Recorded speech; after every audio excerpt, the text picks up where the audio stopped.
The wheel of time turns, and ages come and go, leaving memories that become legend.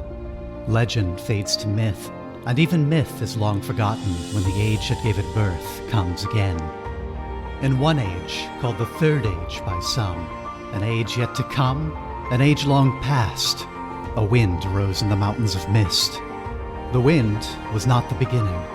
There are neither beginnings nor endings to the turning of the wheel of time, but it was a beginning.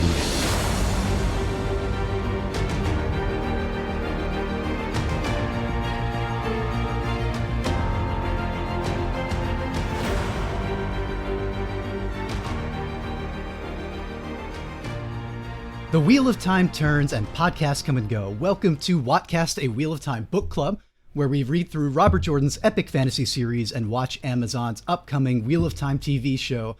I'm Caleb Wimble, and with me are my co-host, Katie Jarvis. Hey. Dan Katinsky. Hey, everyone. And Keely Frank. Hello. You can find us at wotcast.net and support the show at patreon.com/wotcast.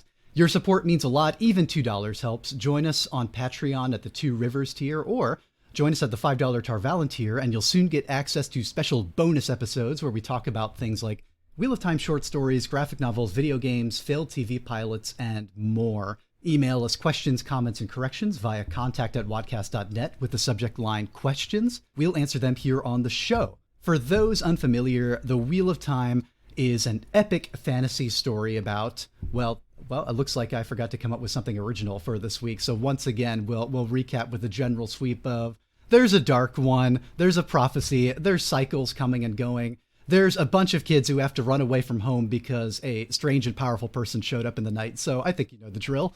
Last time we talked about chapters 11 to 15 of the first book. We saw the Two Rivers attacked by animalistic monsters called Trollocs. Moraine revealed herself. They went on the run. They got over land and over river to the comfort of a small city, though large to our teenagers, called Baerlon. They had some run-ins with Children of the Light, also called White Cloaks, learned more about the politics of the wider world, had a nighttime encounter with potentially the Dark One himself, form of all too real dreams. This episode, we're digging into chapters 16 to 20, where the story takes a turn for the creepy. But first, I guess we could briefly comment on the new trailers that have been popping out, several of them, and several new teasers covering a bunch of different character aspects. I also saw my first Wheel of Time billboard on Venice Boulevard this morning, broadly showing Rosamund Pike in a very dramatic pose, doing some Moraine display of power of some kind. So it's coming up real soon. We're getting real close to the premiere of the show. Anybody have any thoughts on the new trailers? I would say my first thought was actually I was surprised that they called that first one we saw a teaser before, but that to me had much, much more of the story in it than the new one we got, which is interesting because this one was so focused on Moraine. Keely, I believe you definitely saw it, right? But did you have thoughts on what we saw of that one so far? Yeah, and I actually am getting all of them kind of confused now because there is a new video that was just released with whatever his name is, Judkins, talking about the trailer and like specifically talking about different points. And so I'm like halfway through listening to that, and so all of the trailers are like morphing together. But so far, yeah, everything is basically just like Moraine's actually the main character in this series, and slight spoilers for I think things that I either didn't notice yet or hadn't picked up on, so that's kind of a bummer, but But probably pretty minor ones for the most part, hopefully, or at least things that are probably also given away in the glossary at some point in the back of this one. Other than there did seem to be, I recognized at least two scenes that are not in this novel or mentioned directly in this novel that are taken from New Spring, which is the Moraine starring prequel we will get to at some point if we keep doing this long enough. We will one day get there on how Moraine's career got off to a start, how she became an Aes Sedai, how she got wrapped up in all of the plans that are unfolding. Katie or Dan, did you happen to catch any of those various teasers, or are you doing everything you can to avoid spoilers before the show launch? I've been holding off watching any additional footage. I feel like the teaser, to your point, Caleb, had a lot of like story plot line in it already. So I think I got my fill for now and I got a taste of what it'll be like. So I think I'm going to just try getting through the novel as much as possible before we dive into the show. Totally fair. I meant to watch the new one, but I didn't get to. Now I'm like questioning whether I want to, but I am, but I think I am excited for the show. So there's like a part of me that just wants to watch it to keep building my excitement, and that will propel me as I'm reading as well. But the one that I saw before, I was excited by the visuals, and I do think it is really interesting, which we already talked about, that it seems to have like the more female-centered characters, and I'm excited to see where they go with that. And it's interesting because everything we've read so far has pretty much been focused on our one male character, so it's interesting. Yeah, and I'd forgotten there was that additional teaser prior about Moraine's arrival in the Two Rivers. And we talked about this briefly in chat, but I don't think mentioned it on the show, that they appear to be doing away completely with any mystery element of Moraine's arrival. There's none of the, I forget what her, is it Mistress Alice? Or Elise? Is that her usual go-to nom de plume or townie pseudonym? None of that. She like comes striding in to the inn after like land like comes in as the forerunner, almost like samurai movie or Western style, like cowboy boots creaking on the floor. Everyone goes quiet at the strange figure with his katana at his side, looking around. Announces Moraine Sedai, who comes in, and you've got the serpent ring on her finger, very obviously, and she's immediately like announcing to everyone that big things are going down. So they're doing away with that and getting us right into, unless that trailer is complete misdirection, which would be strange. I think they're like, no, let's just get right into it. We have a lot of ground to cover in the first episode of this show. We have to burn down the Two Rivers within this hour by the end of episode 1. And jumping forward from there, we are today going to burn right through with chapter 16, The Wisdom. Keely, would you mind reminding us what happens in this one, especially since for us in particular, we read this a few weeks ago with aspirations of getting to it even faster. But what happens in chapter 16? Yeah, so Nynaeve arrived where, I forget where they are in chapter 16. In Baerlon still? And yeah, so she shows up and she's like claiming that she's going to take everyone home and that like they shouldn't have been forced to come with these strangers. And then it's a lot of her, but we also learn a little bit more about the White Cloaks and that there's something going on with Rand again, where I think it was like the previous chapter where he was mouthing off to a White Cloak and it kind of seemed like he was a different person. So like he's kind of getting that vibe again. And then we learn more about Min's character. And we get Moraine's typical acceptance when Nynaeve arrives. Like not only it's part of the pattern thing, right? But she jumps right to saying that she, meaning Nynaeve, is part of it, right along with the rest of you. It's, for me, very difficult even now at this point in this novel, without remembering the details of our later Moraine-focused story, to know how much of this she has planned for, how much of this she has anticipated, how much of this she has caused, and how much she is just taking and going with the flow as, you know, the wheel weaves as the wheel wills, as she is fond of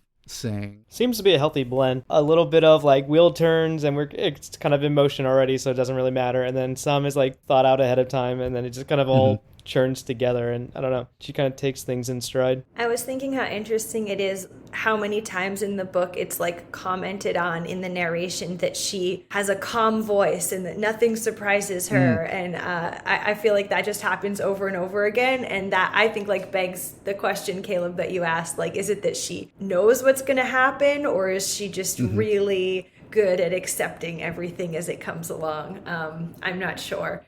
But another thing I was thinking about is it's interesting to me how skeptical Nynaeve seems about Moiraine. Like, because Nynaeve has the powers too, and I don't know. I feel like she would be a little bit unknown to her at this point. Oh, so she doesn't know about her connection to that. Is that correct? Oh, to the one power? No, certainly not. She at this point would be appalled to hear that. Okay, all right. Well, that makes a lot more sense to me, because I was like, she's so skeptical, but okay, I understand. That makes more sense. It seems like I don't know. I expected her to be like a little bit more supportive once she found out all the information, but it seemed like she didn't really get that way. Well, we sort of learned from her perspective the kids were all kidnapped, right? It's kind of how she sees it. There was not there's not a farewell. There was no assent by the women's circle or the village council to any of this happening. Like they were spirited off in the night. Moraine does sort of take her aside, right, to try and give her some sort of explanation, though I don't know if we know everything that's exchanged between the two of them at this point. Any other thoughts on this chapter? It's probably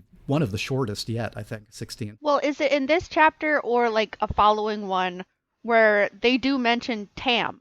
So like Rand's dad, like he knows where, like, that they're leaving. And so my only notes for this chapter was not a fan of her, of Nynaeve showing up and being like, I know better than everyone and I'm not going to listen to anyone. Your opinions are invalid. Doesn't matter what you say because I know better. And I was like, first of all, I freaking hate that. And second of all, like, it kind of like going back to what we said before about how, like, you know, we even saw it play out with, like, in real life, the Salem witch trials and all that, where, like, you assume that these people have so much power and you're going to egg them on as if they don't. And so it's like, you know, I kind of want at some point for someone to just be like, oh my God, and just like burst someone into flames just to get through that. So they talk about, I think, about Tam. And so I feel like he's supposed to be kind of like really esteemed in the Two Rivers, but somehow anything he has to say to Nynaeve about like what's going on was just like, who cares? Something my partner Eric raised offline, talking about his impression of the chapters so far. He's formulating a longer question and like series of things he wants to put to the show to have us all get into. But he has been commenting a lot on the early chapters, especially as he goes through, speaking of the gender dynamics that we've come on before, that there's a lot of sense in which his mind, like the women of the village, especially particularly of the Two Rivers, maybe, we don't really know how widespread this portrayal is going to be yet, all seem to have this sort of, they know better than all the men, and the men don't know what they're about, and the men are all have their wool pulled all over their eyes because that's just how men are. They, you know, they think with their whatever and like whatever other phrases, and they're all wool-headed and this and that. And the Women's Council knows what's really going on. And yet at the same time, we have at this point, Eric pointed out 4 or 5 examples, including Egwene at various places and Nynaeve here, of women from the Two Rivers just bursting in and completely dismissing everything everyone else is saying, particularly, you know, if it's coming from Tam or one of the other men of the village. And it's almost like this sort of like, this is maybe maybe a place to talk about very, very briefly, because it'll come back in bigger ways later, the extent to which Robert Jordan has talked about that when he first wrote Eye of the World, all the women he is on record as saying were based on his wife Harriet and his sort of co-inventor to one extent or another. This is something he has said, I'm like almost verbatim, that they were aspects of her personality, and he said something to the effect in one interview of how, you know, at that point, oh, you know, I learned everything I know about women from Harriet, and you know, importantly, she is like partly shaping this narrative. She's the editor. She's the one who got the book to happen in the first place, and she's also part of his home D&D campaign where they're shaping the characters. I don't know. Any thoughts on that dynamic, and whether there's to me there's almost maybe this thing of that Eric was hinting at, of almost this attempt to overcorrect for sexism to the degree to which the women of the Two Rivers all start to become caricatures themselves in this very dismissive way of the idea that men could ever know what they're talking about, or, you know, also Moraine at this point, but she is sort of the outsider interloper. But like you said, the fact that Tam is in a sense a respected village elder and a war hero, but his word is apparently good for nothing to Nynaeve. What do we think about that?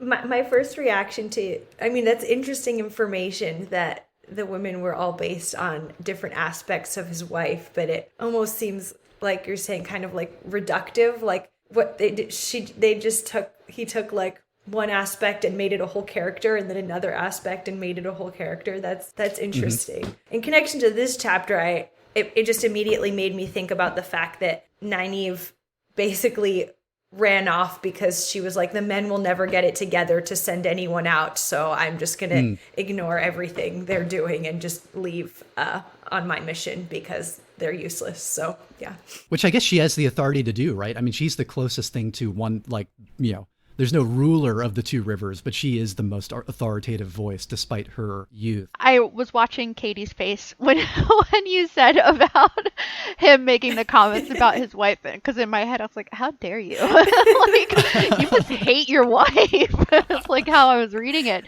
But I think that's kind of something that we find is that, you know, anytime that someone's like, oh, well, I based that character off of this person, it's like, it might be very tongue in cheek, but like not knowing their relationship or their dynamics, I'd be like, okay, but like if my husband wrote about me like that, we'd have some words. I'd be so pissed. So I kind of get to an extent what he maybe was trying to do, but I think in trying to do that, he just kind of fell into all the stupid stereotypes of like, you know, the women say that they know better, but look what's happening. Yeah, and maybe things will. Maybe I think things do change to some extent inevitably as we go on, because a character can't stay a caricature very long if they're going to be a part of like this grand political threading story. And I don't think that holds true for the way that he writes women later or how they continue to develop. But it might be an interesting thread to pull on again at time to time as a Jordanism potentially if something brings us there. And yeah, well, I would love to get more into like maybe even at someday a whole Harriet episode because of her really unique role in guiding the series and co-creating it, in never directly writing it, except for, you know, but being so heavily editorial. And then, of course, like when Jordan dies, like shepherding what's going to happen to the rest of the story and the outlines and putting those together and choosing who is going to finish writing the story, because for all that she is a passionate editor, I don't think she actually enjoys writing prose or considers that her calling. So we get to chapter 17, Watchers and Hunters. This is where the party hunkers down for what's supposed to be a relaxing night of Tom's entertainment. He starts putting on a show. And of course, with Tom singing, that means we're getting a whole lot of flavor of the background of the world, all these historical and mythic ballads, and we maybe start to get more hints of backstory this way. Another very Tolkien way of giving us a sense of what has gone on in this world before, in other ages, only for all of this to be rudely interrupted by a murdral, also called a half-man or a fade. There are so many terms for a murdral. We don't need to go through them all here. Just remember that they have no eyes and a really, really creepy mouth and pale skin. Nynaeve vows to stick with her village kids and protect them from the Dark One and Moraine alike after this encounter with the half-man. The party flees Baerlon in the night. A lot goes down really quickly. White Cloaks try to stop them, but Moraine's display of the One Power scares them off. The party escapes as the distant inn goes up in flames, and none of them are very happy about the fact that like Moraine is kind of forcing them on and leaving poor innkeeper and Sarah and everyone else here to their fate, and Mulch, whatever our stable boy's name is. Thoughts on chapter 17? To that last point you were just mentioning, I thought it was kind of interesting. They're having this like whole debate about like the ethics around it, and I can just picture in like Moraine's head, she's like so frustrated with everything because she's just trying to get from point A to point B, and she's like, I'll throw some cash at it later, but it's like not essential right now. So she's like, well, we'll worry about that later. But she's like, everyone's like, she has a mission, she's very focused, and everyone else is kind of pissing her off because they're constantly like questioning her with things, and she's almost like babysitting everyone to this like location they're trying to get to. And the ethics debate, like you said, like really comes to a head here. We could say Moraine is revealing herself as a pure utilitarian, right? She has intimated and indicated, at least in the things she said and some of the things she's done, that she will do anything to avoid the wrong ends or to achieve the ends that she is looking for. And granted, from her perspective, those ends involve the potential end of the world, which is a pretty big end. But she has said time and again, and she seems to and we know she can't lie, not directly, that there is no one thing, maybe no moral code she will not break aside from her vows to see that thing done. And I think that's bucking up against here a very different sense of morality from some of the other characters. And you know, I don't know if we know anyone who like represents like a deontological sense right here, but you know, who certainly believe like, you know, there are right things to do and wrong things to do regardless of the consequences. Though Moraine kind of wins the argument by default just through the practicality of what she points out, right? And says, you know, I can make a little difference here. Yeah, we can stop. I can try to surreptitiously put out some of the fire, and then we'll be stuck in the city with the Trollocs and Murdral closing in, with the White Cloaks breathing down our neck, and with Dark Stark friends galore. So, up to you all.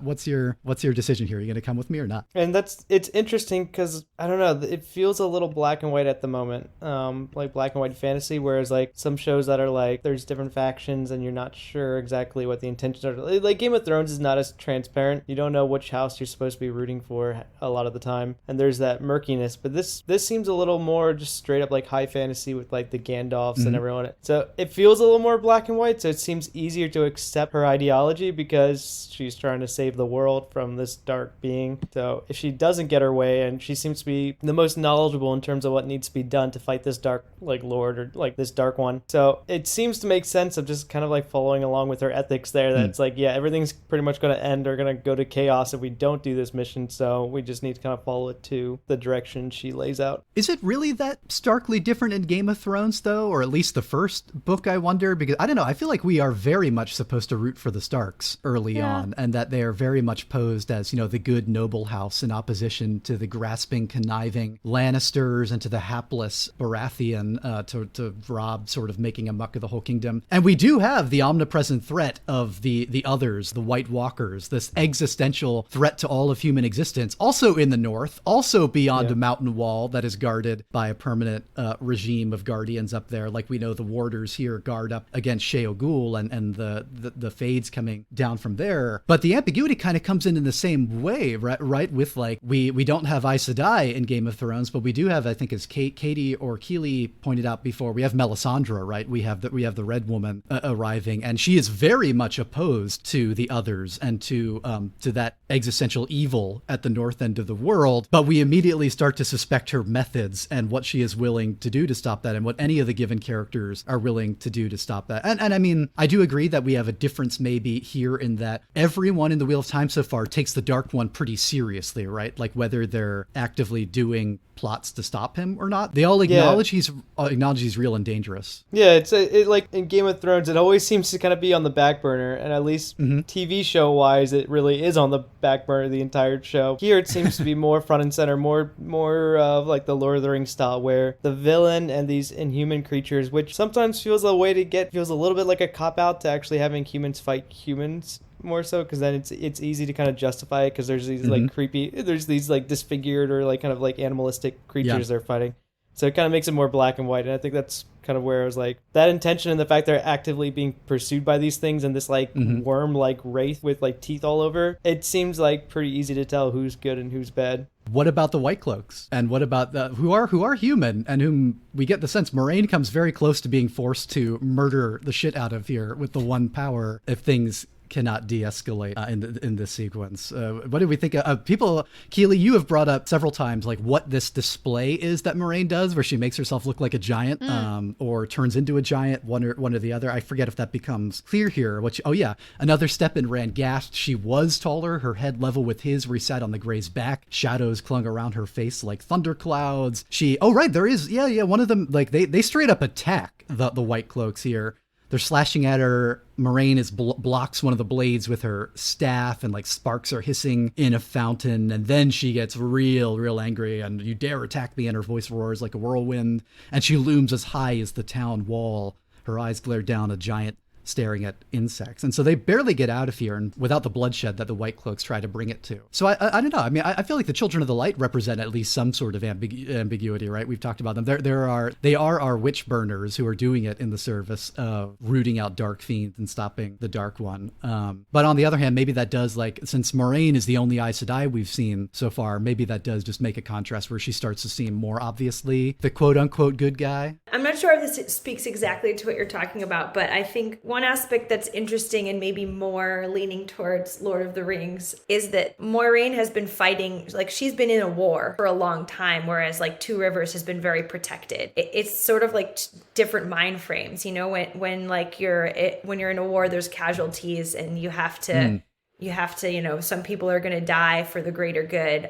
But then when you're in this like small town, like if you're a hobbit or if you're in Two Rivers, you just are kind of in this little, paradise where the world isn't really impacting you, and you can kind of come to morality in a different sense. Yeah. I don't know. I think the White Cloaks are really interesting. I'm not sure if I've fully formed an opinion of them, but I think it's an interesting aspect to the story that they're sort of in the middle, in that they're attacking, they're trying to find the bad guys, but they're doing it in such a way that, that they're kind of also the enemy. Mm-hmm. Does anyone feel like they've been a little neutered already? Like, they haven't really done anything extremely threatening. It's like the Aes Sedai could take care of them pretty easily. They're kind of almost more of a nuisance, like a bee sting versus like, and they're like, okay, we're actually getting pursued by Trollocs. You're not really much of a threat. So it's hard to take them seriously so far because they haven't done anything that actually makes them like, it's more so just like, don't let them kind of slow us down versus like, oh, these people could actually like mess us up. And the White Cloaks are angry about that, right? Because they've only been permitted to have, 6 or 10 people in the city at a given time. And they have a whole army camped outside Baerlon's wall that is not being permitted to enter without sparking a war. So maybe that starts to hint at where their power comes in numbers, and maybe something that is, they've existed for a long time as an institution. We know that. So something has kept the peace between these two factions, the Aes Sedai and then the Children of the Light, who both seem to sort of freely roam through the world, doing kind of as they please to stop the end of the world from happening. We'll certainly see more of that developed later, I'm sure, what the dynamics there. And we do know, like Moraine has her reasons, the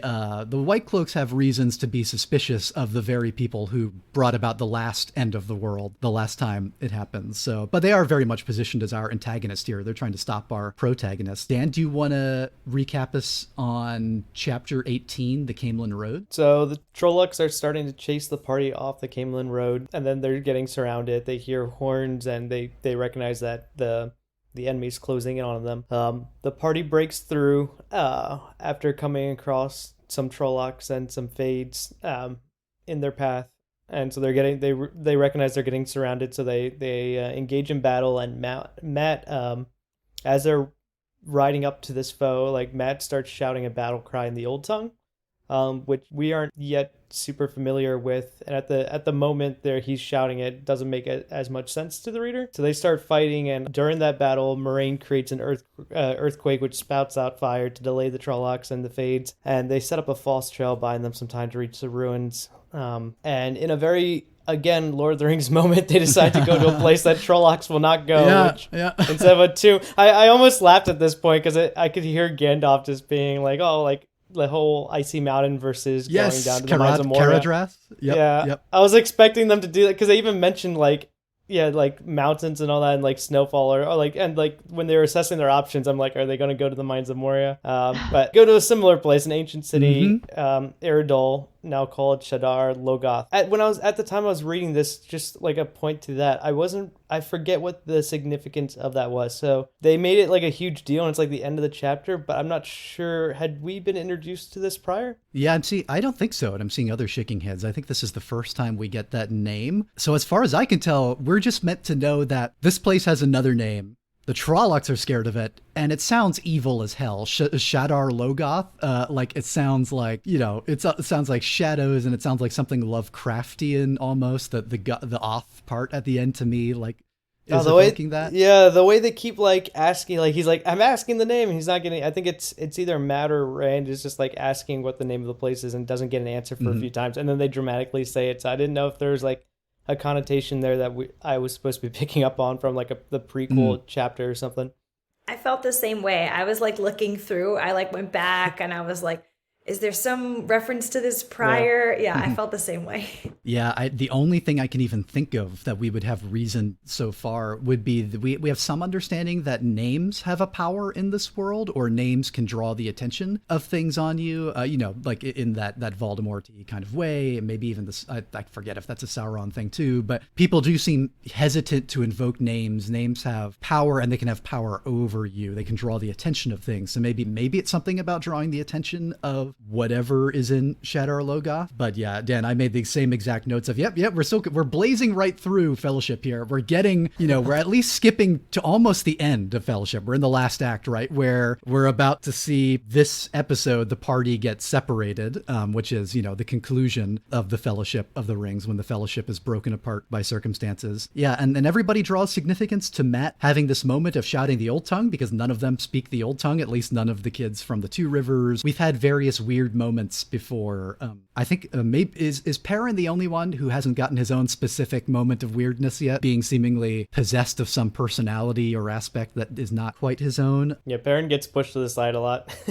Yeah. He hasn't really gotten a chance to flourish with his personality. Mostly kind of sits in the back and comments on things now and then, but he's been a side piece so far. Mm-hmm. Soon, Perrin, soon, hopefully.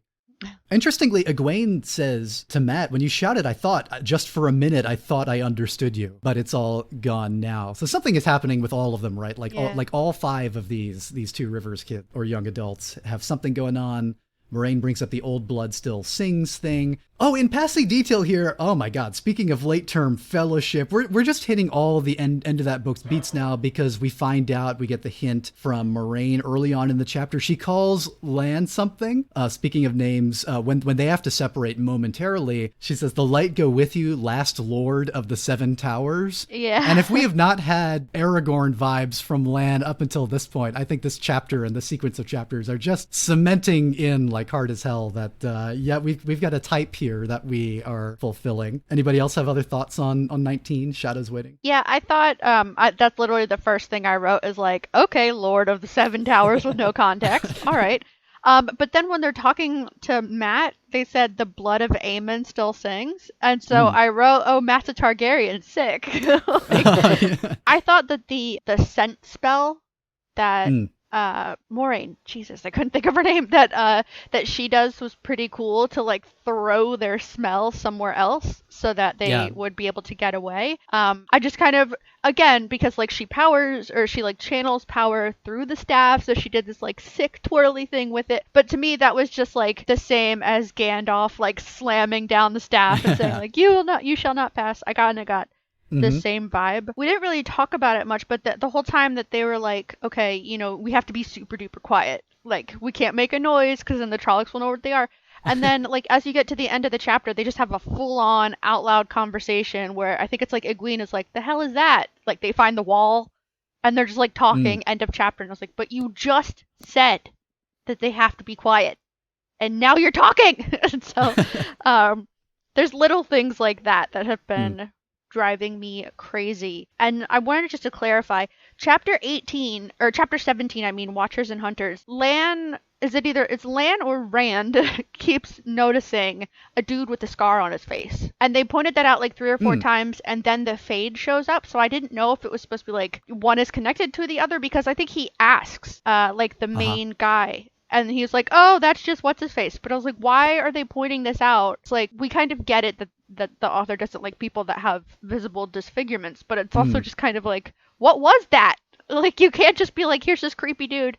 Next scene. Like, I want to know what that was. Well, did they tie? And I agree, that was like cringy. Like, I've been noticing that more and more ever since like the James Bond boycotting with the disabilities and like disfigurement. But I thought they mentioned that it was some spy or something. Like, they made a comment near the end of the chapter that it was like somebody pointed out that it was like a spy or a member of like, was that the White Cloaks dude or something? But he has some kind of connection that they like. I think they either make the assumption or they know he's a spy or he's like scouting. I've forgotten. I think I was but that sounds right. Like, maybe he was giving off Dark Friend vibes. Like, he might be the one reporting them to the Murdral, but then it's sort of, the reveal is more, no, he's reporting to the White Cloaks maybe, but it's been long enough since I've read the chapter that I'm forgetting. They do mention it a lot though, so to that point, Keely, I definitely agree that like it seems like a big plot point and then it doesn't really go very far unless that's the reason the Mithril shows up. Yeah, and just like how he talked about him was weird, because he says, the man met his gaze and grimace, Rand looked away in embarrassment.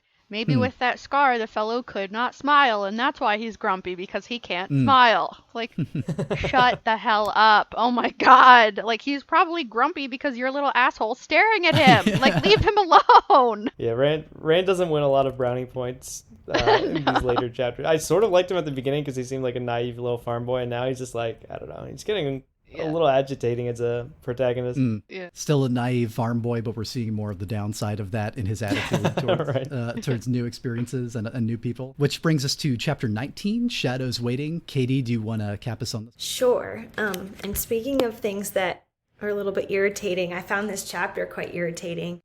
So in Shadows Waiting, while the party rests, the boys decide that they're going to go out and explore the ruins of Shadar Logoth, and they just think that that is a fine thing to do, even though they're trying to be safe and rest. And they go treasure hunting, and they meet a weird ghost-like person named Mordeth, and they run for their lives when they realize it's probably best not to trust this old dude in evil runes named Mordeth. Moiraine explains what his deal is, and more about this dead city. So I thought that aspect was interesting. So that the ending redeemed itself a little bit in just understanding what this place is, while Nynaeve heals Moiraine with her herbs. And Lan reports the Trollocs have been forced into the city. So I mean, the aspect of this chapter that annoyed me was just that they sort of keep disregarding the seriousness of the situation. And I also wasn't sure. I think it's Matt that is all into let's get the treasure, and it just seems like a terrible idea. And I almost wondered if this was another one of those times where he's being like minorly possessed in a way, or if he just has terrible judgment. I wasn't sure. I will say my impression, and I don't know how much this is colored by later events, is extremely both that, Matt has very poor judgment, but that to me, I get very strong vibes of this city being enchanting in a way, and having, it feels very, I don't know. There's so many stories like this of when you go, like in older fairy stories of like when you wander near the ruins of the Fae and you start to be enticed in against your better judgment.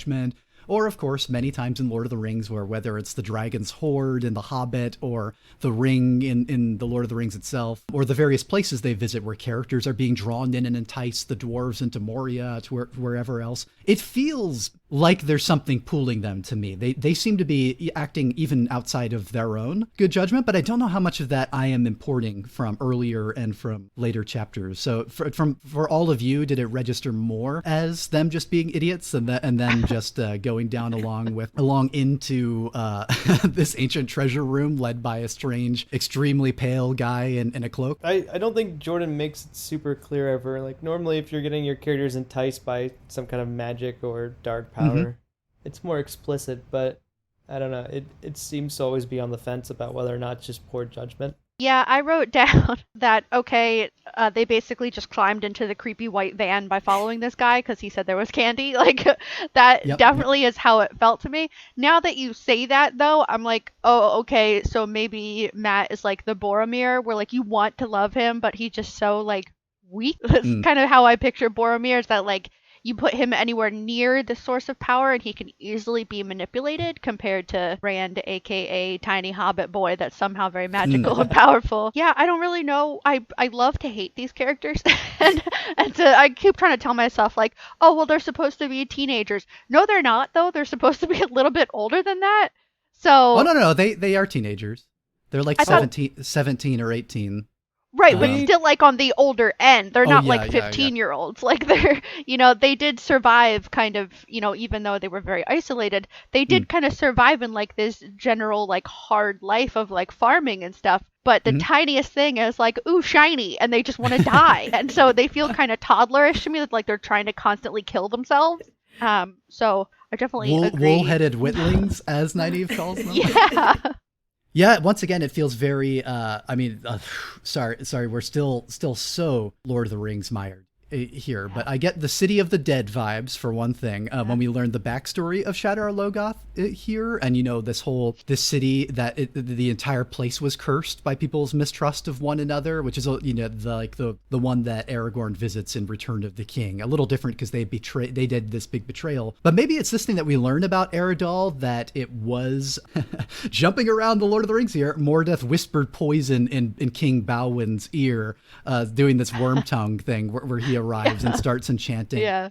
But we do learn some hints in here of the treasure of Eridal being something that eventually corrupts everyone here, and everyone starts to grow like insanely suspicious of each other, or to be more accurate, like everyone develops this extreme paranoia, along with what feels to me like a sort of magical corruption that Moraine is alluding to. But I agree, Dan, what you're saying about the lack of writing indications for there. I don't know that Jordan is really able to tap into that feeling here in the prose that enchantment is going on, or because the other passage it's mirroring is when the hobbits go down into the barrows in Fellowship of the Rings, when they go walking down into this tomb full of riches, where then they almost get killed by ghosts of this old place, but Tom Bombadil shows up at the last second and saves it. Not a scene that made it into the movies, but very much the scene that happens at this place in Fellowship. So I don't know, this is maybe, I think, possibly, maybe a little of Jordan being at this point out of his element and not having really written the scene to reflect that, or maybe it's something that that I'm drawing these lines and maybe he sort of retcons it later. I don't know, because I think it does eventually, to me, feel like that is something Shadar Logoth does. It draws you in and tempts you and offers this corrupting influence. Yeah, think of, like, this is from cinema and not books, but Pan's Labyrinth, like when Ophelia is tempted by the rich feast set in front of her when she's going down to like the troll's lair and getting the key. There's a really, really good, like, little subtle moment, and it's an audio cue, but like she turns around and she's like walking away, and this is what I think of when like the enchantedness, because there's like a hint of mystery whether or not it's her childness, and she's just like tempted, but like when she turns around, there's like this little music cue that sounds like fantasy magic or like getting pulled in, and like she has this look on her face, and she turns around and there's no audio, no like there's no like VO like kind of describing what's going on there. You have like that look, and then you have the audio, like the music cue, and like that's enough to kind of understand that this feast is like pulling her in. And they're like, Jordan doesn't seem to do that very well. I love that movie. Oh, it's so good. Yeah, I should now I want to watch it again for Halloween. one of my all-time faves. Yeah, one of the best fantasy movies out there. We learned that the reason the Trollocs are so scared of the city is that at some point an entire army went into here. We learned more that the entire city was consumed by something called Mashadar or Mashadar, and that the army that entered before, I think it was a Trolloc enemy at some point, nothing was found of them but blood and weapons, basically, or something to that effect. And Lan shows up. Moraine's wards have I think her wards are still up, that she has set these magical detection and to hide them from sight of. Is it she hiding them from the city or from the Trollocs should they enter? I forget, because she's scared of something in the city, and then Lan reveals that the Murdral forced the Trollocs into the city. But what forced the Murdral? That there's something even worse that must be making all of them come into here. And then they decide to follow Moraine's original plan to make a break for another river that they're going for? From the Saldea, they want to hail a trader's boat because Trollocs and Murdral loathe deep water, as we've learned. They're terrified of it. They can't swim. They won't go into it, so it'll take them some time to cross there. So we're going to do another river crossing, but things go very wrong in chapter 20, Dust on the Wind, where we learned what Mashadar is, or what it incarnates as. The whatever this is, this force that infected the whole city is now a murderous mist that floats around with tentacle-like appendages of some sort that reach out, and it seems to be blind, but it can seek, and it can maybe has other senses for knowing that people are near. And touching it, we learned very quickly, is extremely fatal, and a lot of chaos goes down. The party gets separated throughout the mist. Perrin and Egwene reach the river Saldea only to get tossed in and immediately swept away in the current. Rand, Matt, and Tom escape to find refuge aboard the Spray, a riverboat captained by an Illionaire named Bael Doman. So things are happening very quickly again. One of those chapters where just like on horseback, things are thundering, lots of Trollocs are dying, and we get the current form, besides Mordeth, of the evil of Shadar Logoth revealed. Can I say it's been nice that these chapters are like, I don't know, they've been flowing so much faster. It feels like they're actually getting into the action. Feels more fantasy and less just like inns and like background, and I don't know. It's nice to finally be diving into some action. Like a few chapters ago when they got into their first battle, I'm like, wow, they're actually seeing fighting and somebody could get hurt or something. I don't know. It like started to make them feel a little more vulnerable than they have been because they've just been protected by this Aes Sedai and powerful like ward, and now they're starting to like be more vulnerable and in more precarious situations. So I don't know. It makes it easier for me to read because I feel a little more engaged with, even though we've talked about how they're like not the most likable protagonists, some of them. Like I like the women, they're all like interesting, but like the boys have not been the best, but I still care about like what's going to go on with them. And we get our first very, very brief perspective change. We do jump into Perrin's head, speaking of the boys, for a fleeting moment here, which at this point almost just feels like I struggle to see why this is the place where we branch off, other than Jordan just could not find a way for Rand to know about what's happening with Perrin and Egwene here in this moment, and it just sort of forces him out of that first perspective. That I don't know if that's true of the way he's writing the story, but that's kind of what it feels like to me at this point. I struggle to know what is so significant about this moment for Perrin that it would be the first place we jump into his head or any other character's head since the prologue, which we will do a lot more of, and both in this book and in future books. Like I said, by the second or third book, Rand is a minority point of view character. He's like the fifth place in word count or chapter count. But I don't know. Did anybody find anything about this that seemed? I mean, it's very action packed. It's a big moment. But are we just doing a camera change here because the camera needed to show us what was going on, Perrin and Egwene? I agree. I thought it was just necessity, which is okay, knowing that the book will have point of view shifts throughout. I guess it's okay to do it out of just necessity because the characters got separated, and how are we going to find out about what these other characters are up to? Rather than just recapping it all for us later whenever they inevitably meet up again. I guess that's one of the traditional methods where you meet them again however many chapters later, and then you go into like, now we're going to go back and relate that whole story in a series of chapters. So I know a lot of people don't like that, so maybe there is just some value in keeping it contemporaneous so that we're staying in the present. Even though we haven't done that at this point for like Moraine's perspective, for instance. Jordan's been very hesitant to let us know exactly what's going on in Moraine and Lan's heads, I think, because he's still playing a lot of cards close to his chest that maybe the show won't, from what we've seen so far. That is just going to put them all on the table and let us right into that broader perspective really quickly. But yeah, I don't know that I have that much to say about this one. It's an action scene. I think it's a pretty good sequence of action scenes. I agree. It's a week of like characters being pretty annoying, but pretty cool things happening and cool set pieces. And I like the monster of Shadar. Whatever it is, at least it stuck in my head for a long time. I don't know if that was solely because of this chapter, or if it was because it was one of my earlier encounters, these sort of eldritch creatures. But I like how little we know of it at this point, and we know the backstory of what created it, but not really specifically or what it is doing.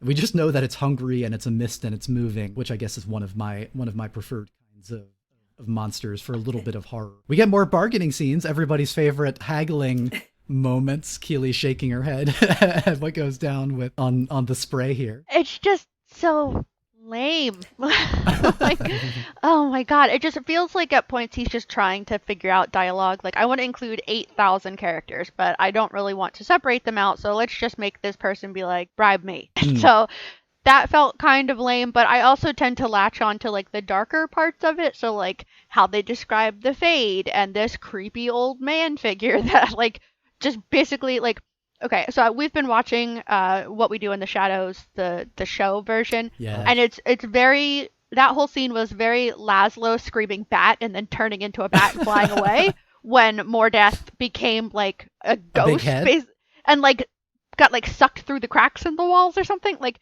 I just thought that was so cool, but then they're like, okay, well, let's bring in back bribes again, and I was like, oh my god. But I did want to say that for chapter 19, they indicated that Lan and Moraine are linked somehow, because so the kids are idiots and they go running away, but the adults let them run away and they got mad at them after the fact. And when they come back, then Moraine was like, oh, well, he's out looking for you, but I don't know where he is, but I can feel that he's near. And it's like indicating that they are somehow linked, but they haven't really gone into that. So I hope that they're going to like explain what that is a little bit more. because that made me feel kind of icky about Moraine. Wait, I was think, I don't mean to cut in there. I think they did, though. Or was that... I have such a hard time, like, between what's been spoiled from just, like, show news versus the book. But I swear one of the earlier chapters they mentioned Aes Sedai are linked to, like, the wards. So, like, Lan and Moraine have a connection. Yeah, the warders. But I don't think we knew what that meant, right? Like, just was it in the glossary? Maybe I think like when that one section Katie and I look forward. There's like they mentioned that like the warders are like connected. Like there's one for like an Aes Sedai or something. There's some kind of connection there. And if but I've been trying not to like. I think if one of them dies, the other one knows immediately or something like that. I think you're right. We may have read it in the glossary. Yeah. I just flipped to the back to look at how they're describing the warders. It says it's a warrior bound or bonded to an Aes Sedai. The bonding is a thing of the one power. By it, he gains such gifts as quick healing, the ability to go long periods without food, water, or rest, and the ability to sense the taint of of the Dark One at a distance. I'm a child. Oh boy, we're going to be saying that word a lot later. But it just like, but why are they bonded? How are they bonded? Are they bred to be bonded to these women? Are they slaves? Because like that feels so gross to me. Yeah, I don't think we've gotten that far, but I do think I remember them mentioning it, and why we looked in the glossary was because she was like giving them like those caffeine boosts, and I think it was mentioned around that time frame when she was like boosting him up, and they had like a connection. And they made like a brief mention to it, but they haven't really alluded to why there's like a connection. Yeah, it says, I just saw at the bottom describing it. Ethically, the warder must accede to the bonding, but it has been known to be done involuntarily. Like, oh, great.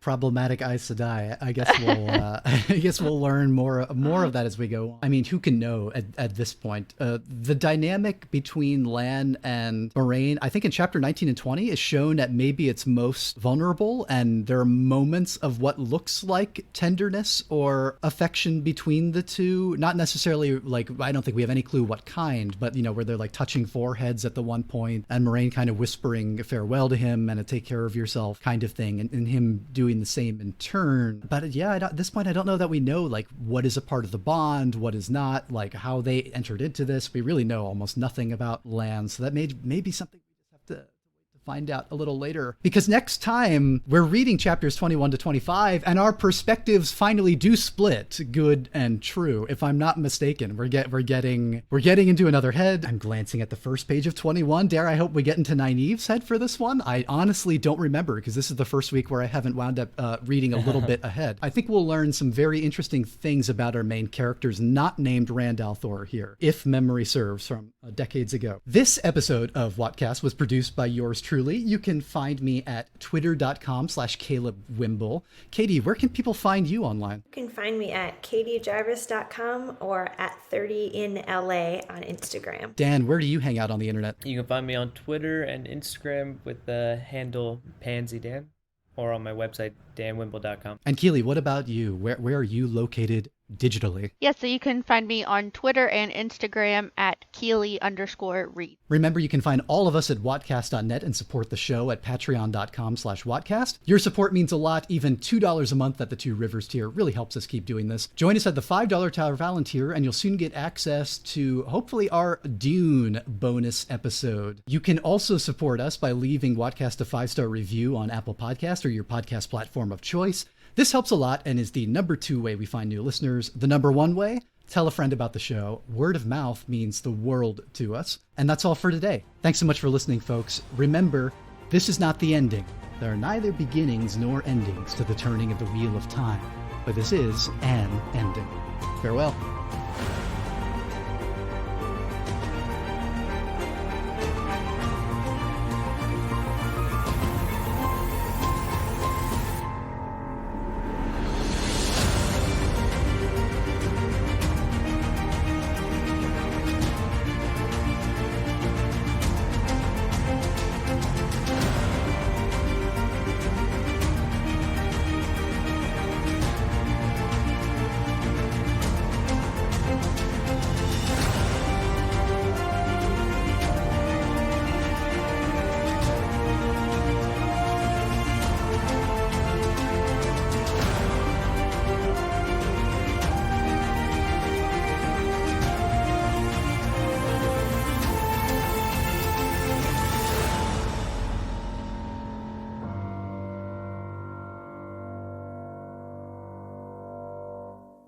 Have you all read?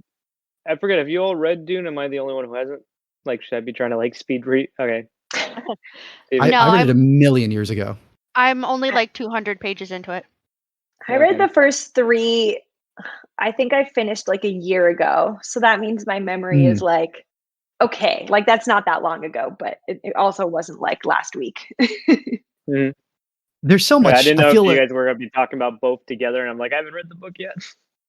Oh, are you averse to? I mean, the movies are not holding anything back in terms of spoilers at all. It's more just like for the second details. half, though, I was hoping to read the book before the first, like seeing the new movie, but I didn't. But okay. now that I know it's only half of the book, I can read the other half and still enjoy that, like Okay, spoiler well, free. So, and I I haven't mean, watched. I'm not watching Lynch until I read the book because I heard Lynch like covers changes the or whole. spoils a lot. Yeah.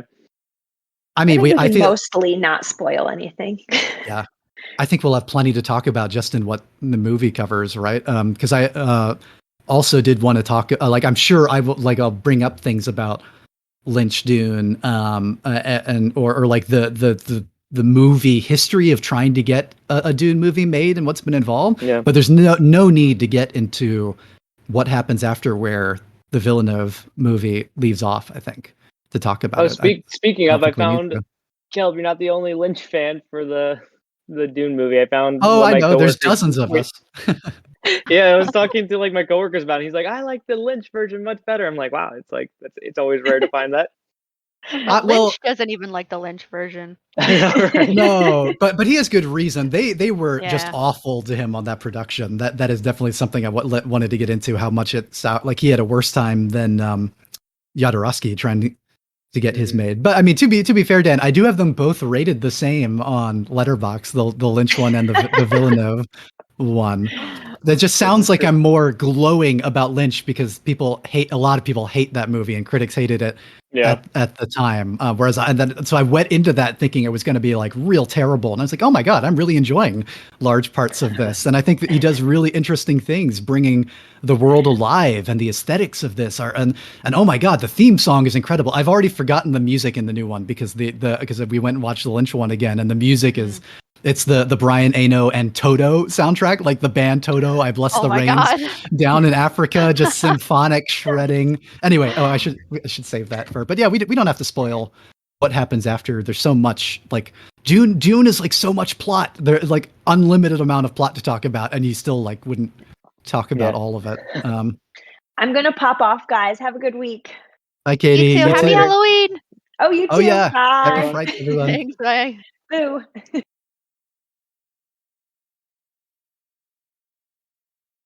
Caleb, are you still there?